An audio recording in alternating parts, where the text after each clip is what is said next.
Welcome, Peregrinos, to the El Camino de Santiago Pilgrims podcast, where we talk all things planning, preparation, and packing, as well as tips, tricks, and hacks to make your journey to Santiago more enjoyable. I am your new host, Andrew Baker from Austin, Texas, and I am so grateful to have the privilege to carry on the torch of the El Camino de Santiago Pilgrims podcast. Today we welcome Frank Horrocks from London. Buen Camino, Frank. Thank you so much for joining us. For those of you who don't know, Frank is part of my Camino family. Frank coming live from London. How are you doing, Frank? Buen Camino, Andrew. I'm doing very well, thank you, sir. How are you? I'm doing well. It's quite a day for regime change. This is the first time I am hosting the Camino de Santiago Pilgrim podcast. It's been quite the honor, and it's even more of an honor to have you as my first guest. Thank you. The honor is all mine, if you don't mind me saying so. It's an absolute honor to be the first guest for you. So Frank is somewhat of a Camino veteran. He's not one of the guys you'll run into that's maybe walked it 10 or 15 times, but Frank, you've walked it what, 3 times? Well, last year would have been our 5th year if COVID didn't get in the way. So 4 years in a row, I've walked it, or along certain areas of it.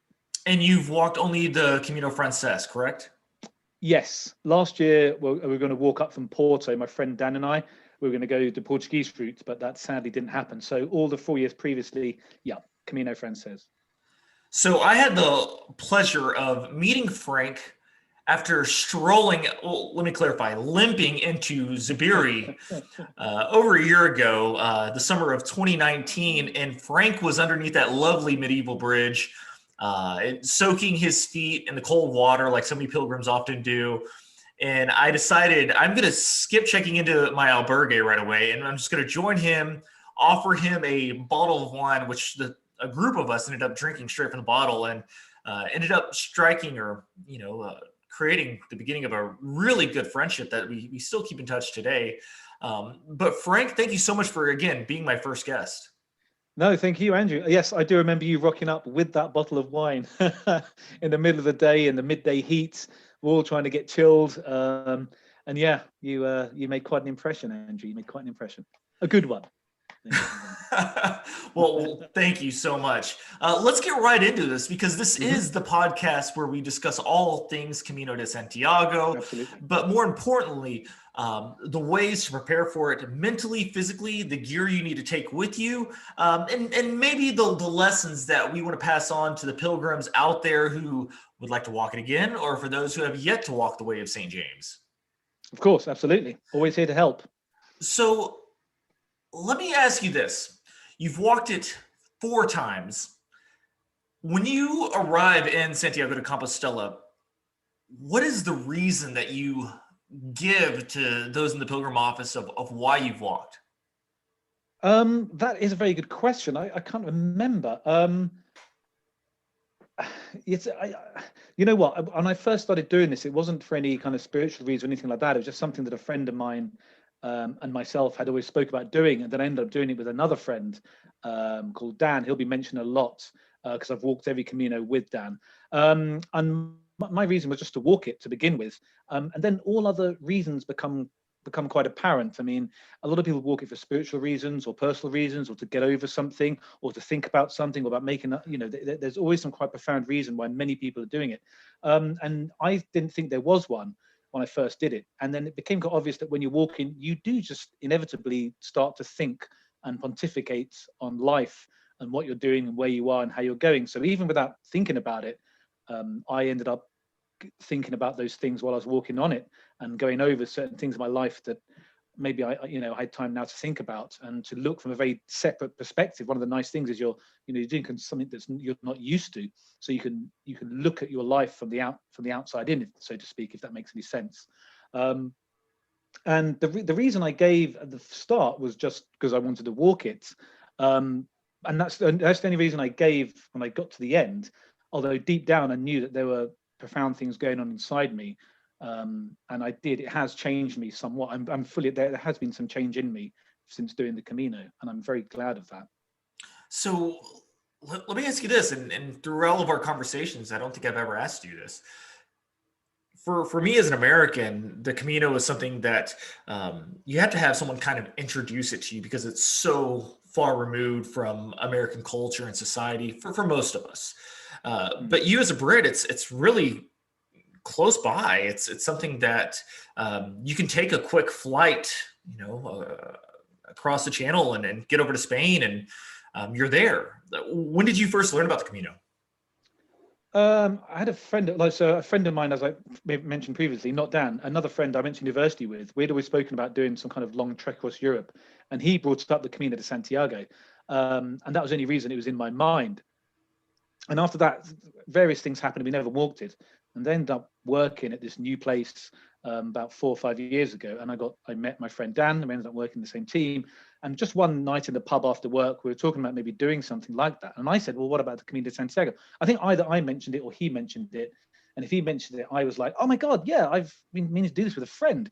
We should totally do this." And I didn't know Dan that well at this point. We'd only really known each other for a couple of months, and then we just thought, "Screw it, let's just do it." And you make a very good point, because there were a lot of Americans we met over the years, and it always astonishes me that there's not more Brits, because it's so much closer than it is for America. I mean, you guys have to invest a fair amount of money and time to come and do the Camino, and for us, it's much less than that, I would have thought. And I'm surprised there's not more Brits on it. I mean, the year that I was with you, that was the most Brits we saw, I think, at a young age. Yeah, I was astonished by the amount of English speakers. It's one of the things that initially, when I traveled to Spain for the first time, I was a little intimidated. Being in Texas, we're close to Mexico, and we have uh, quite a fair number of Spanish speaking here. Mm. But my Spanish wasn't fluent. I'm not like Bradley, who lived in the Canary Islands, immersed myself into the culture. Speaking of that, how did you deal with that? You speak, or you have somewhat of a Spanish heritage. I mean, a distant Spanish heritage. How did you deal with the language barrier? Well, so I've always had a sort of a slight grasp of Spanish. So sort of, I suppose you could say, sort of a schoolyard Spanish I can speak. So I can ask for things. I know how to ask for directions, things. So sort of functional Spanish I can speak. If it moved on to a conversation, I would just sort of nod and say "sí, and then hopefully somehow extricate myself from that conversation without embarrassing myself. So I can get by. I mean, Dan didn't speak any Spanish whatsoever. In fact, he kept using Italian instead of Spanish, which made me laugh. He always would, even when I told him what to say, he'd be like, "See," or something, and be like, "That's Italian." But yeah, I can't really complain too much, because my Spanish isn't as good as it really should be. Because you're right, I have South American heritage, but they just weren't languages. My mother didn't impose that language upon me very strictly. And when I was at school, it was French and German, although I paid no attention to German, because who does?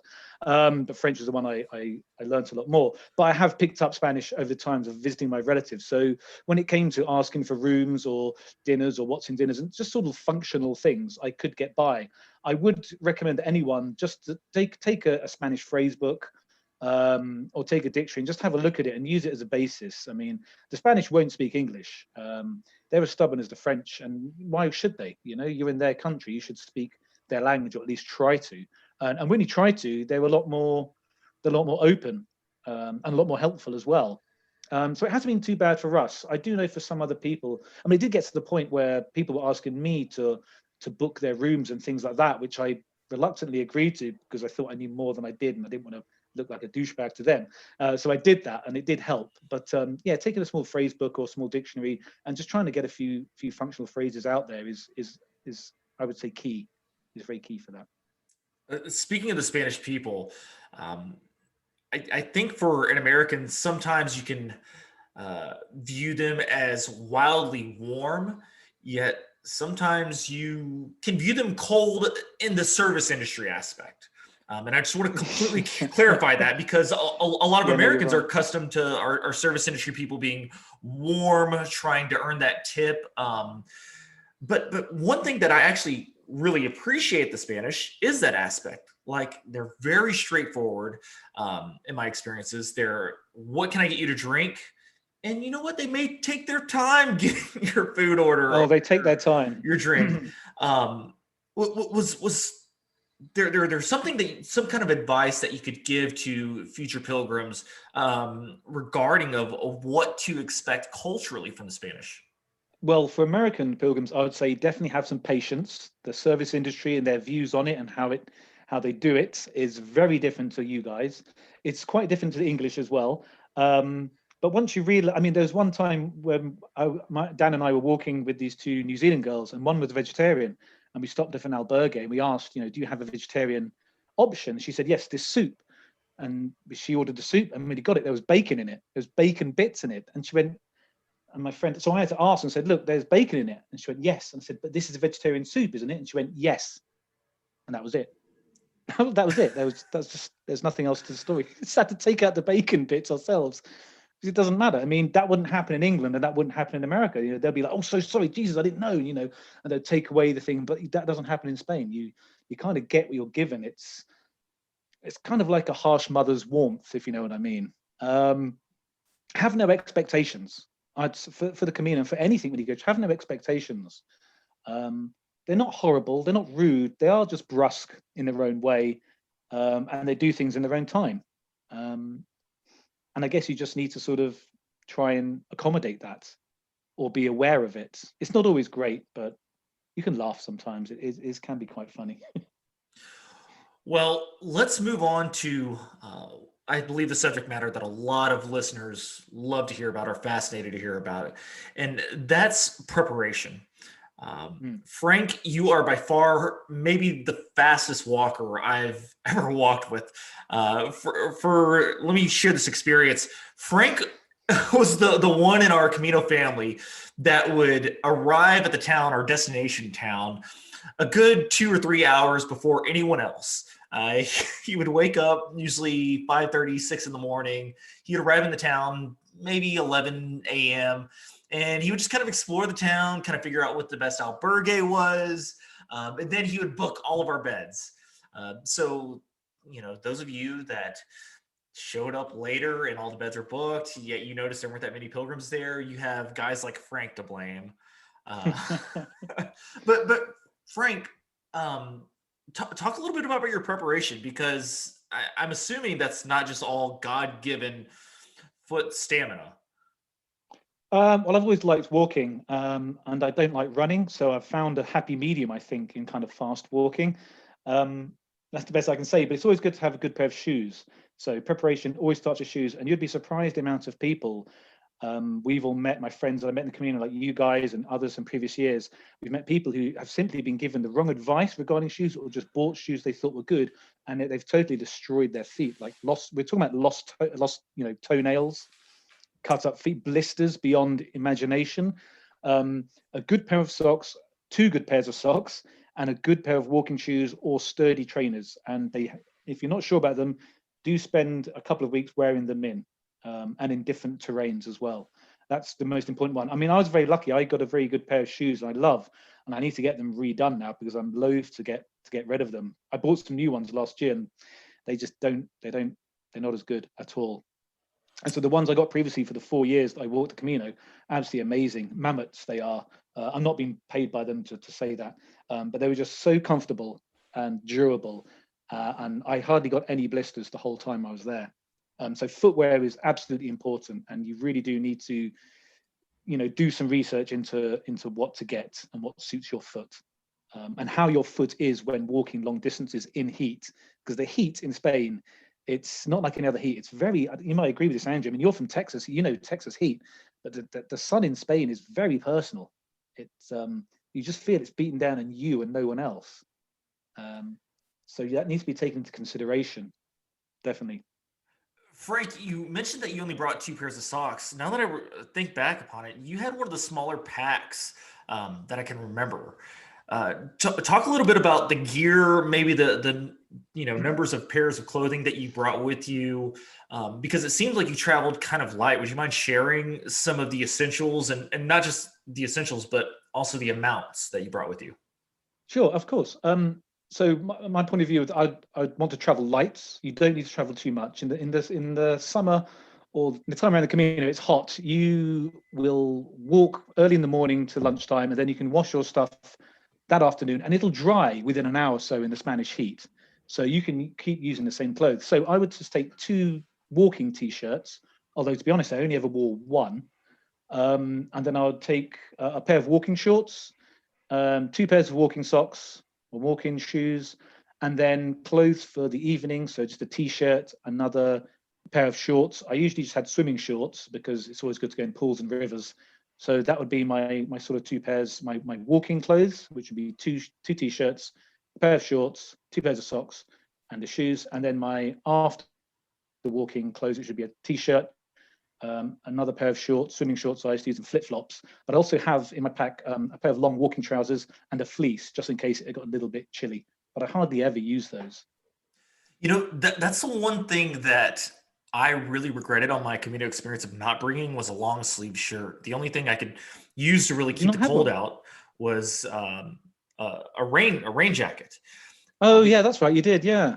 Those early mornings in the Pyrenees, and then again in Galicia, where the nights were just chilly. Regardless if you were in early August, they were just cold and misty at times, and they tend to sneak up on you to where you're just kind of shivering walking around some of these towns in the late evening.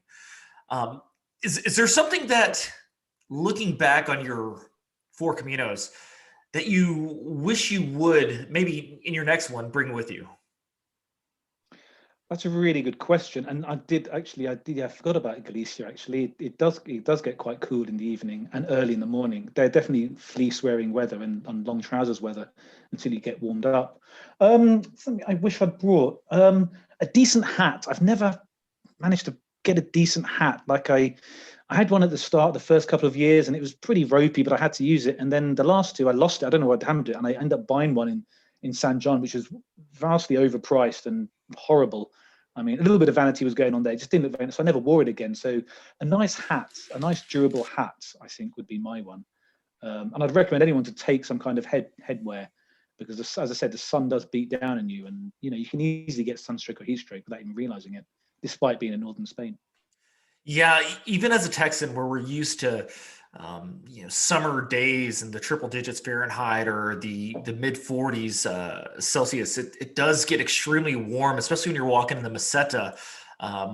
Definitely recommend all pilgrims, regardless of how great your hair looks, to bring some kind of headwear. Another thing that I brought with me that I would like to add, and I believe some of the past guests on the podcast have mentioned, is a buff. A buff is so versatile. You can wear as a headband to keep the sweat out of your eyes, to keep the sun off your forehead. It's something that is it's relatively inexpensive, and it has so many purposes. You can cover your face while you're trying to sleep at night. Is that like a snood? Is that like a snood? Do you know what a snood is? Roughly, yes. Yeah. That I definitely recommend that. They're light. They won't add hardly any weight to your pack. Take one of those. And that does bring up to another thing. One thing something to wipe the sweat off, like a sweatband or a little sponge, not a sponge, but like a cloth to carry. Because I sweat quite a lot in walking, and it's really watery, and it just covers your eyes. Something just to wipe that off is very useful, I've found. That's one thing I've come to rely on, actually, my little one. In fact, I got one when I was in the monastery at Roncesvalles. Dan found it and he said, "Look, this is exactly what you need." And I just carried it everywhere. That orange thing I had hanging out my pocket. If I got too sweaty, I'll just wipe it off my. Yeah, you need it because you're walking. You're going to sweat, even with a hat or anything else. You want something to wipe the sweat off. So something like that I would say, is imperative. So I want to go back in time with you before you walked your first Camino. For me, there was so much anxiety and fear traveling into the unknown. What were some of the big scares that you had, some of the fears that you had heading into the Camino, with this ancient pilgrimage you had, in front of you? What I want to tap into is maybe some of the listeners will relate to some of the fears you had, some of the concerns you had, and how you encountered those or how you pushed through those. Okay, so that's an interesting question, because I'm one of these people, you could call it kind of maybe slightly in the spectrum, because I don't think about stuff beforehand, or I don't worry about stuff beforehand. So I didn't really care. I was like, it's just a long walk. It's going to be fine. It's a long walk in Spain. It's not a problem. You may want to talk to Dan about this, because Dan has these kind of things, has these kind of I think, he can correct me if I'm wrong, but he does get a bit anxious about things, or how we're going to do this. And I don't. I'm just one of those people that's blasé, goes, "What's going on here, guys?" and just walk straight through. I'll walk through a glass door without realizing. But things did come and bite you. So it made itself apparent 2 days on our first journey, 2 days in, walking to Astorga. It was like a 31 or 32 kilometer day. And I'd drunk quite a lot the evening before, being an idiot. Hadn't drunk that much water. And then I got a little bit of sunstroke on the way. And then the walk to Astorga was probably the longest slog I've done. And I've walked more kilometers in England before. But the sun was just so high. We were on a high plateau. Before we reached Astorga, we saw Astorga from the distance, and it never got any closer for a couple of hours. It just didn't get closer. And we hadn't had any water. We ran out of water. Can you believe this? It was a really dumb move we made. We got quite complacent. And this is something that my friend and I always say: never get complacent on the Camino. Never take it for granted, because it will turn around and bite you on your ass. Can I say ass? I suppose I can. But by the time we got to Astorga, it must have been about 6 or 7, and we were defeated. And I've never felt this way before in my life. We'd actually pre-booked a really nice hotel in Astorga, and I'm so glad we did, because as soon as we got in, we just lay on the bed for about 3 hours, but none of us moved. And then I remember going into the bathroom and just looking at myself, and I've never felt so devoid of energy, of impetus, of anything. It completely sucked us dry of all that. And I was staring in the mirror thinking, I can't do this. This is weird. I'm in Spain, I'm in a city, and I'm feeling like I've been walking in the desert for, a few days. It's really weird. So for me, all the stuff that you talk about came while I was doing it, because I guess I kind of took it for granted. And I took some silly liberties, like we should have stopped off for water when we did, but we thought we had enough and we didn't bother. We were being a bit blasé in the sun. I probably wasn't wearing my hat. These kind of things that you kind of may take for granted in England. But in Spain, when you walk in, no, it really, really slapped us into shape. And both Dan and I at that point actually had misgivings about carrying on.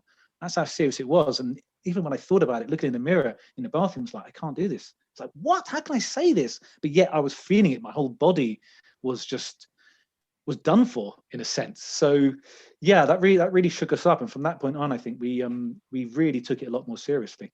And you have to, and you should, because despite being in Spain, in a European country, accidents and things will happen and can happen if you're not careful or you're too blasé. So that was our little line: was never get complacent on the Camino. It is interesting how the Camino can absolutely humble the strongest of us. God, yeah. I was going to ask you initially some questions about how you took care of your feet and how you prepared your body, but then I remembered you literally day one you were just a machine. But I want to stick with this. Some of the adversity that you faced on the Camino, and is there another moment in your 4 Caminos that stands out to you as one that really humbled you and kind of brought you to your knees in a sense? Well, I mean, that day in Astorga, the second day, and that really did for starters, but there has been another. And I think it might have easily been the year we met you. We walked to that Bolivian town, Torre del Molino. I can't remember what it's called. I'm so bad at names. But you remember the little Torres place del Rio? Or yeah, Torres del Rio. Yeah, Torres del Rio, I think it was. That was a long walk. Mm-hmm. Dan and I stopped off in this cathedral town, not San Domingo del Calzada. There's a really beautiful church, and we had our usual massive ice cream, which also I can't remember. The double XLs. Double XL, thank you, Andrew. Yeah, double XLs. You can only get them in Europe and Ireland. You can't get them in England, and that's another beauty of going to Spain. You can get these wonderful ice creams. They're massive. Double XL, guys. If you can see it, get it. So we had that, and then I shot off, and it's a really barren walk from that town to Torre del Rios. And I had headphones in, but even then, it was so hot. And I remember a lot of people coming in that day were just wiped from that walk alone. I don't know, the sun must have been beating stronger. It was devoid of any kind of shade, really, and you just had to get there. And I knew I just had to get there. And again, I started to feel kind of a store of feelings again. So that day was one as well. And the thing is that was weird, because I wasn't being complacent and I had plenty of water. It was just and I was all on my own because, again, as you said, I do walk fast, so I don't really walk with people, which is a bit antisocial. But I get to places first, so we get the best rooms, right? Yeah, that day was pretty bad. But then the end of it, we got to a really nice albergue with a small swimming pool and had lots of beers. But yeah, I think Astorga is the worst day for me that I can remember at the moment. There may be another, but I think that's definitely is etched in my mind. I've never felt like that in my life. I believe the town that we met up for with y'all before that last push was Los Arcos. Yes, that's the one. Los Arcos. Yes, Lo- well done, Andrew. Yeah, Los Arcos. I remember that day. I remember the final stretch. You're just walking through these very flat, very wide open pastures or and a lot farmland. of dry trees devoid of any vegetation. It was like walking through a spaghetti western set. It Honestly, really was. Yeah. Absolutely. That is one thing. For me, going to Spain, the heat wasn't something I was really concerned about. But you bring up a good point because a lot of Europeans and a lot of people from around the world aren't used to that kind of heat. Do you have any tips of how to battle it? You mentioned bringing some headgear to protect yourself from the sun, but how else do you combat those long Spanish days during the summer? Well, when you're walking, I mean, just drink plenty of water. I mean, that's the only thing you really got, and get in shade whenever you can.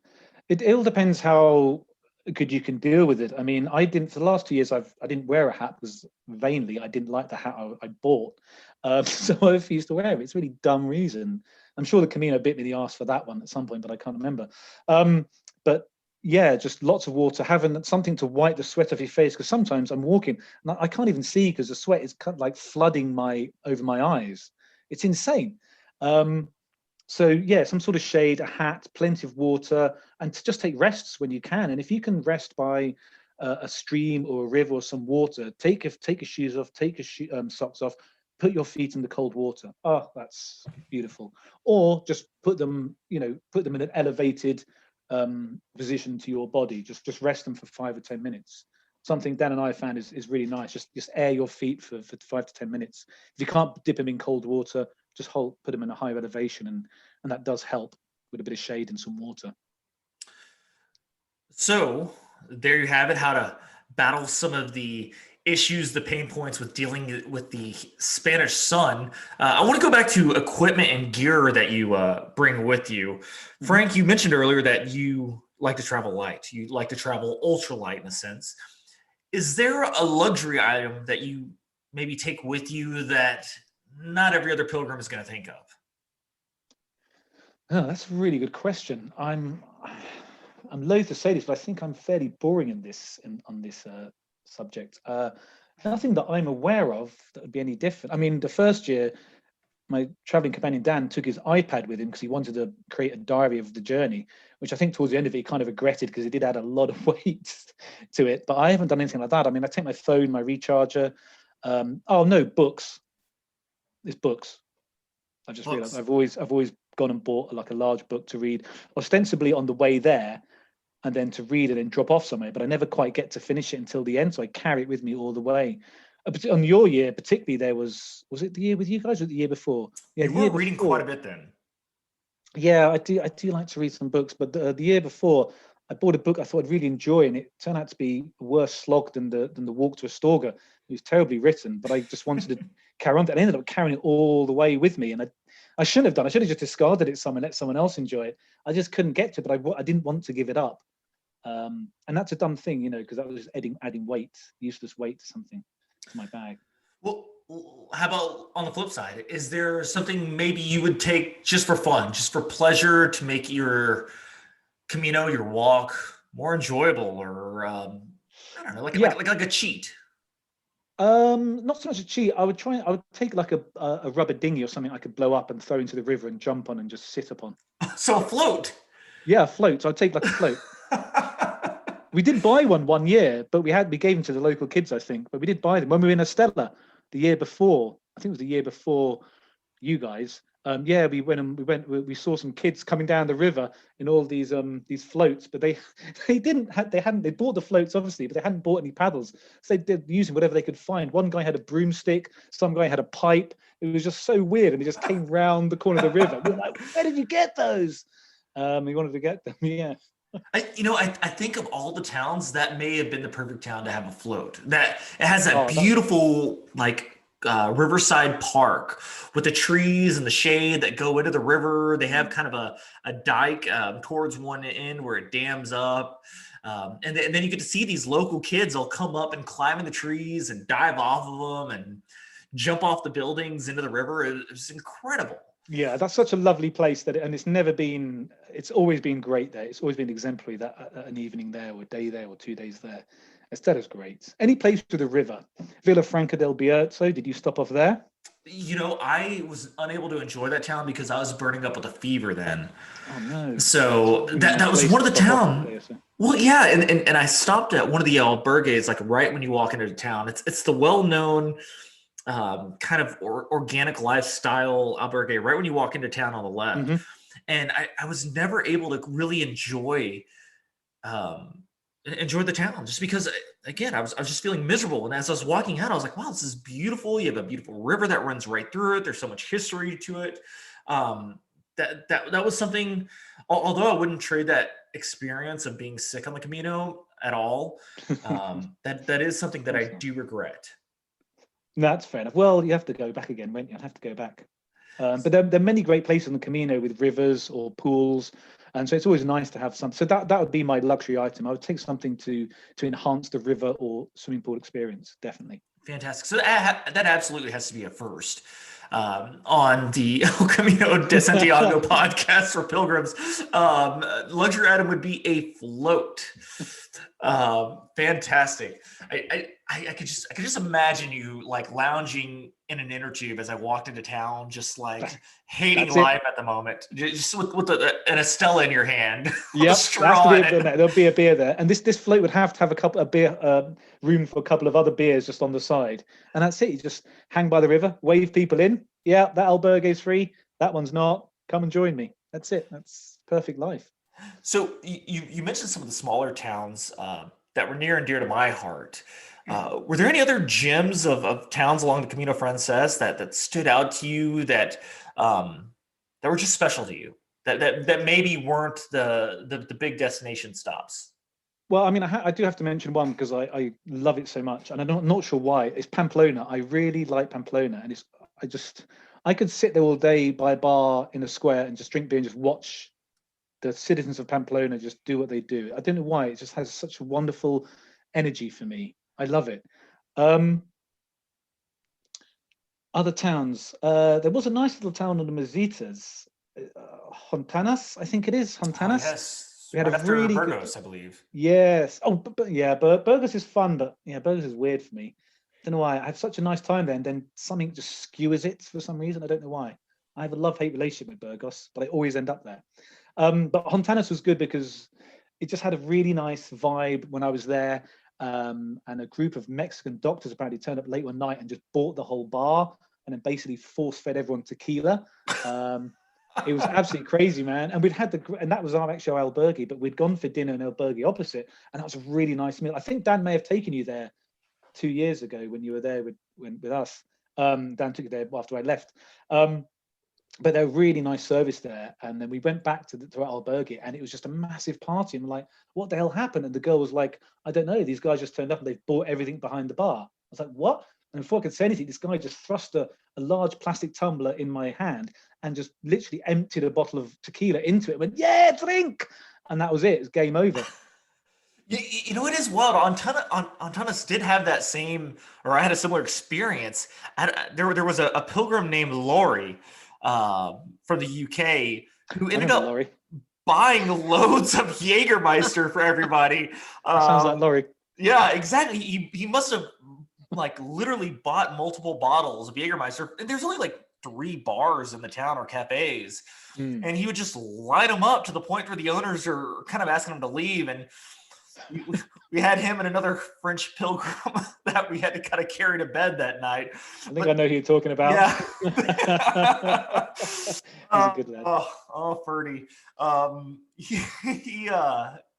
There is something about that town that I think kind of brings the animal out in you, and it's so it's a bit Wild Westy. I don't know why. It's a bit Wild Westy. Does that make sense? I don't know. Absolutely. And it springs out of nowhere. You literally tumble yourself into it. You fall into it without realizing. It's completely unassuming. It's kind of built down and almost like a ravine in a sense, because it's slightly hidden. Yes, you don't see it on the horizon, and then all of a sudden, boom, you're there.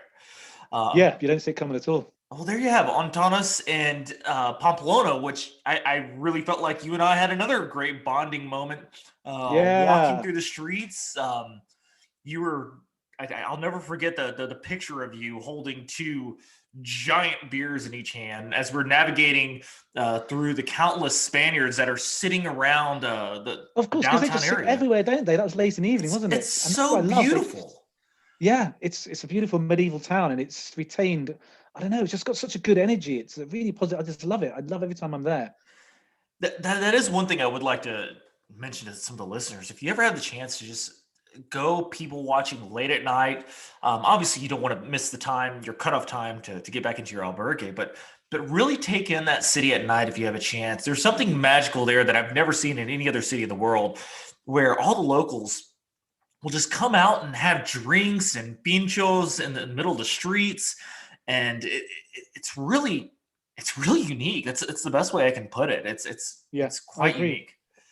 It's wonderful. In fact, I would say that about many, I mean, that is very much unique, but that's one of the things I've really loved about walking through Spain, is that any of the smaller towns or villages, if you just sat out in the square, the same thing kind of happens. Everyone just congregates there. The kids are running about. It's like 9 or 10 in the evening. Everyone's just sat there talking. No one cares, but it's just such a different atmosphere to what we're used to in England, for instance.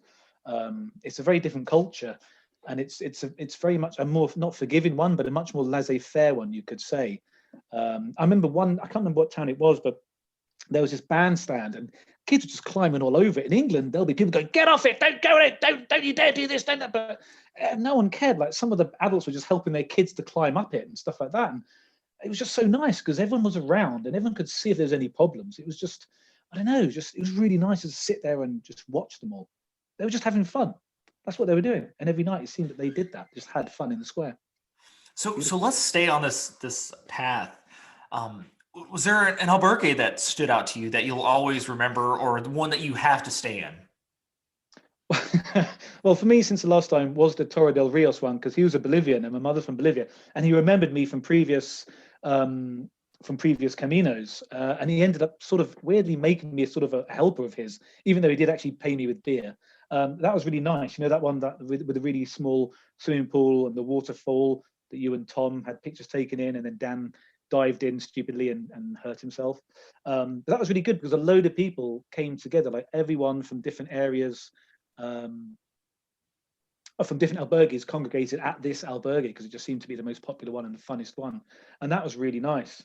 Another one of quite a few years ago, I think it was in Tria Castella. It was just really nice. It was really nice, really clean, and just, I can't remember what it's called, but it's in Tria Castella. I definitely know that. And it was just so nice. You know, you open your door to your room, and you're like, oh, this is beautiful. It was just that. It was just that, and it was just so nice to sleep. And we went to a restaurant nearby and met a few of the people we'd walked with, other Peregrinos, had a good chat. But that one in Tria Castella was just nice, just really, really nice, well kept. Yeah, I could stay there for a week. So there you have it in Tria Castella, and then in Toros del Rio. I believe when you walk into town, it's the first albergue. It's one of the first ones. Yeah, it is. You'll see they have this beautiful swimming pool in the courtyard. Really good facilities. I definitely remember that albergue very well, and you're absolutely right. After that very hot day, that very warm that stretch, last leg was a killer. And people came in, you know, out of breath and dusty, and that's the first stop. You get a bit of shade, get a beer, and then see if they've got a room. The other thing I want to say about that is they were talking about buying some land on the other side of the road, and they were going to build a swimming pool.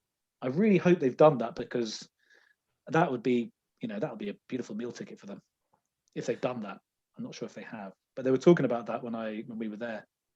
So we've talked about towns, we've talked about albergues.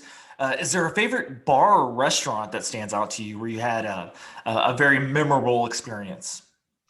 I think you could probably answer that better than me, Andy, considering your couple of days in Santiago 2 years ago. For me, I don't know. There's been many. They're just all fun. I mean, you get free food every time you order a drink. I mean, you don't get that in England. It's a decent bit of grub as well. I mean, so any bar is brilliant in my mind. You get a nice tortilla or some cured meats.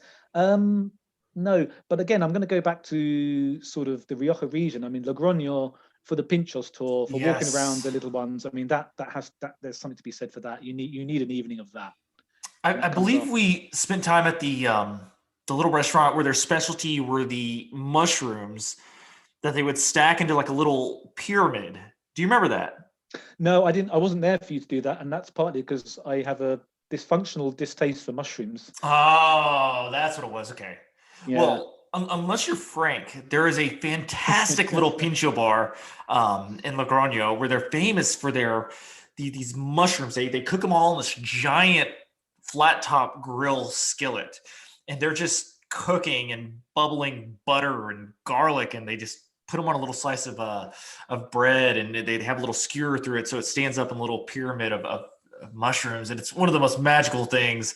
A couple of our friends who are vegans, I remember them very vividly saying that was the best thing they had on the Camino.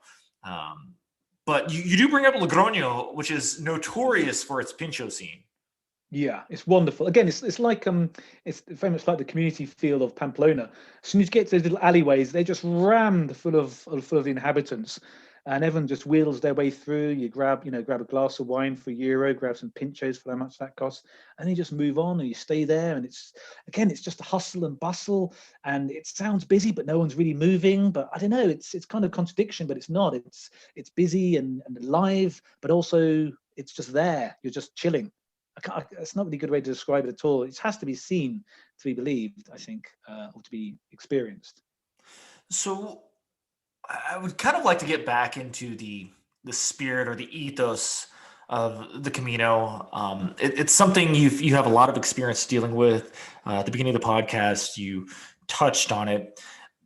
Have there been any moments where you surprised yourself, maybe emotionally, along the way that caught you off guard, that you tapped into something that is unique to that moment in time that you maybe haven't experienced anywhere else? Oh, that's a really good question, and quite profound on Ange. I wish you'd tell me beforehand you're going to ask me something like that. I'm sure there is. I just guess I don't know about affecting me. What can I say here? I think the first time I ever did it, we ever walked it, it was more the fact, the willingness of people to help you in any situation. Like, for example, my friend, we walked up O Cebrero, that grueling little up hike, and we were staying at the albergue at the top of it. And we got there, and my friend's feet were just shot to pieces with blisters. And we got some beer, sat down, and he eventually took his boots off and went, "Oh my God, what am I going to do?" And before he could do anything, just everyone sat around and noticed his blisters, realized he didn't know how to deal with them. And straight away, they all just came over and were just giving advice, helping him, saying this, do that. Basically, by the time they finished, his feet were wrapped up like really well. And they'd given him some ointments to use, ID and stuff like that. So, yeah, no, take it, we got loads. And I was just taken aback with this willingness just to help anyone. Because we're all in the same kind of situation, and it was all these people were from different countries, and they all hardly knew each other. But as soon as they clocked that he had, bad feet and needed some help, didn't know what to do, they were on it like a rocket. It was unbelievable. I just sat there, and from that point on, we've always tried to do that ever since. Like, whenever we see someone, even if someone's not complaining, you can see that they're not walking properly or their shoes are not well done up. You go and say, "Hey, man, you need," we try and offer advice and help and things like that. And that really struck me as one of the magical things of the Camino is this absolute uncompromised willingness to help the other Peregrino and each other. And I've seen that often I've seen it often over the 4 years, and it's lovely. It's really nice. It's really cool. I've tried to explain the level of humanity that is on display in the Camino, and you bring up a great example. I feel like whenever you're passing someone, and they could be sitting on the side of the trail on a bench eating olives, um, but everyone stops by and is like, "Hey, is everything all right? You good? Do you need some water?" It, it's a level of humanity I've yet to experience anywhere else in the world. And if I could just add something there, and I would urge anyone listening, if you're doing it and someone asks you that, if you've got any issues whatsoever, talk to them, because I had a similar thing happening actually. 3 years ago, I got really bad heat rash on my armpits, and it got really bad. I couldn't even shower. I couldn't touch it. It was like crackling. The skin was drying, and I didn't know what to do. And of course, being a male, and I kept it to myself. Oh, it'll be fine. And I was walking towards a town. And as I was walking up on this bicycle, came this Brazilian guy who'd weird helped a couple of days before. He was an example of listening to wrong advice and getting the wrong shoes, the wrong socks. He lost a couple of toenails. And so Dan and I and a couple of other people helped him, told him what to get, told him what to do, or offered suggestions rather. And they ended up getting a bike, and he was just cycling to meet up with this older group of guys, English and French, that we knew as well. And he literally it was so fortuitous that as I came up on the main road, he was like, "Hey Frank, how's it going?" And I was like, "Yeah, it's okay." And he like looked at me and he goes, "Is everything okay?" And I was about to say, "Yeah, it's fine, don't worry about it." And then something in me said, "You know, just tell him, you've helped him." And I just told him. And it turns out he was a doctor. And he goes, "Oh my God, I've got just the thing." And he took out his bag and he had all these lotions and stuff. He goes, "Use this, take it, just have it." And that completely cured my or alleviated, and then did that cure my my dry skin completely. And so if you're not feeling right, or you're not feeling 100%, and someone asks you, tell them, talk to them, because you never know who they might be and what they might know. And I nearly didn't, out of male stupidity. I nearly wasn't going to tell him. I didn't want to be his problem. It's my problem. I can deal with it. That's a nonsense way to think. You've got someone offers help, ask them. You never know, and they might know someone who can. But a problem shared is a problem halfway solved. I can't remember what the actual phrase is. It's a terrible attempt. You were people. One of the few pilgrims that I felt like never was short of great quotes, great insight, great history nuggets. I felt you and I, especially when we were lost on our little alternative route, it was truly a pleasure walking with you. So that's another thing I wanted to bring up actually, is every year, despite walking the same route, it's never been the same route. Like somehow we found a slight deviation. It's all official. Like what we did, Andy, when we were walking, we went up what was clearly a Camino route, but no one else was on it apart from us. And that's one of the beauties of the Camino. Like you can do the same walk and it's never the same. Never the same. Of course it wouldn't be, but I've been very lucky that each time I've found a slightly different route somewhere, or gone wrong somewhere and just found another way in. It's amazing. It's a gift that keeps on giving, I think. So let me wrap things up with two questions. The first one, what's something that every time you walk the Camino, every time you're on the way, that you take home with you and that maybe has to be refreshed by walking the Camino? That is a very good question. I don't want to sound too pretentious, but I don't know. I just feel kind of a love for everything, especially the people you meet. Everyone is so open. There's no judgment, nor should there be. And I've never found or seen any. And the sunsets and the sunrises, they are just amazing. Yes. I've not seen anything like that. And I've traveled around as well. It's all different, but the northern Spain has its very unique sunsets and sunrises. And I found myself taking the same pictures each year in the same place, and then realizing I've already got that picture, but you just can't help yourself. It's crazy. I said that to Dan. I said, "Dan, we're doing the same pictures yet," and we just carried on doing it anyway, taking the same pictures. But yeah, it's a profound sense of, I don't know, oneness. I don't want to sound too contrived, but yeah, we keep going back. I mean, after the first year, we were like, shit, let's do this again next year. And then we haven't looked back. I mean, if it wasn't for COVID, we'd be doing it again last year and probably this year as well, because it's never the same experience. It's always a lot of fun, and you always find something new, always. And then lastly, this is one you're definitely going to get a laugh out of. If you had to come up with a song that maybe encompasses the soundtrack of a Camino, or a moment, or a feeling, a night?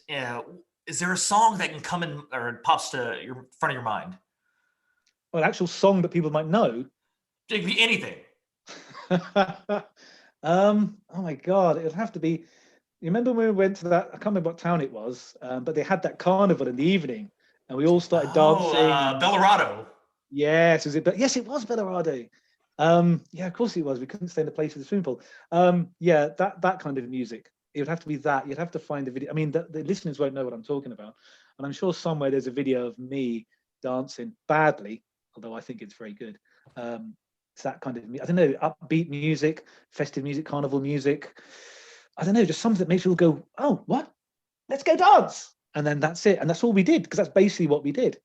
We heard the music, and then we all conjugated through the little alleyways to the main square and just started dancing and getting more beers. It is funny. It's not the best dance, I'm sorry. We were led by the music, and it really did lead us to one of those incredible moments where they're almost serendipitous in a sense, where you're meeting people you haven't met before on the way. And that night, we actually were able to stay up way past the normal 10 o'clock. You couldn't be thinking about it. Yeah. Yeah. Wow. Yeah, that was a really magical moment.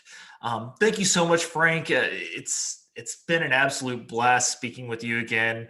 I look forward to continue our chats. And is there anything else you would like to maybe tell someone who's on the fence about walking the Camino, that you would urge them? Well, for starters, I'd definitely say do it. Have no expectations, because expectations can be destroyed, and you don't want to do that. Just be positive, be considerate, and this is something that's come up in conversation with everyone over the years that I've done it, is how to explain the Camino to someone. And all we've come up with is just do it. There's no other way to explain it. The words are not sufficient to explain the feelings and what you experience on the Camino. You've got to do it, and then you'll understand. That's all I can say on that. There you have it. You just got to do it. From Frank Horrocks from London, thank you so much, my friend. And as always, Buen Camino.